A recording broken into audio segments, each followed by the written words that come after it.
Now the Polyhouse here at Sophie's Patch is one of our newest features and one of my favourites. We finished it last winter and the idea was that it would enable me to grow winter tomatoes in a cold, frosty environment. Because we get 6 months of frost, that means I've only got 6 months of frost-free weather to grow my summer crops in. And having a Polyhouse extends that growing season. However, it does come with its own challenges. Originally, I was thinking a simple polytunnel, and Richard has engineered it into this amazing looking structure designed to give him warmth in his shed too. I will say it's not just for me to grow tomatoes, but it's a lovely space. And when we did it last winter, it simply had the plastic skin on the roof.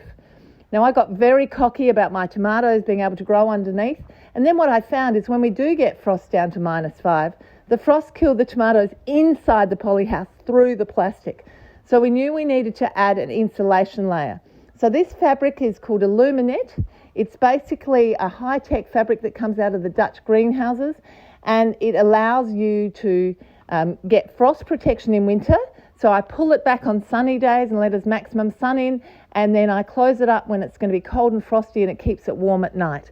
It also acts as shade protection for summer because otherwise this area would get too hot. But my biggest learning in here is that when you grow plants under such a sheltered environment, things get very soft and sappy, and pests and diseases love it. One of my biggest challenges in here has been mildew on my tomatoes. And this year I haven't been on top of managing it. I have been using eco-fungicide and also diluted bleach, which has helped, but I haven't been fastidious enough with doing it regularly, so my plants have been feeble. The other thing that can happen in here is I can get aphids on leafy greens, and I can also get white fly. Now, whenever you've got soft, sappy growth, pests and diseases just find it easier to attack. So in terms of the insect pests, my way of dealing with it was I actually invested in some beneficial bugs. I bought some lacewing larvae and I released them, hoping that they would set up habitat in here in the Polyhouse.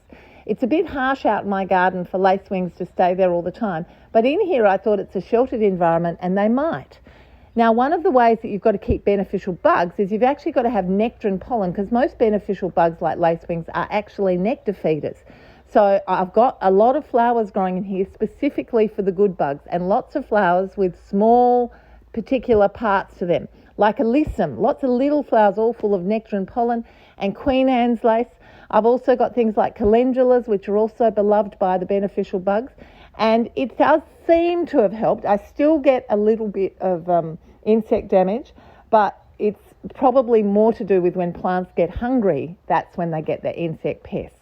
But one of the things I have noticed is that the produce I pick from in here, whether it's leafy greens like bok choy, it's certainly not as tough as what I've grown outside in the garden. But over winter, I can grow it very quickly, and it probably reduces my growing time to 1/3. This whole process has made me much more aware and appreciative of the hard work that commercial growers do when they're growing undercover.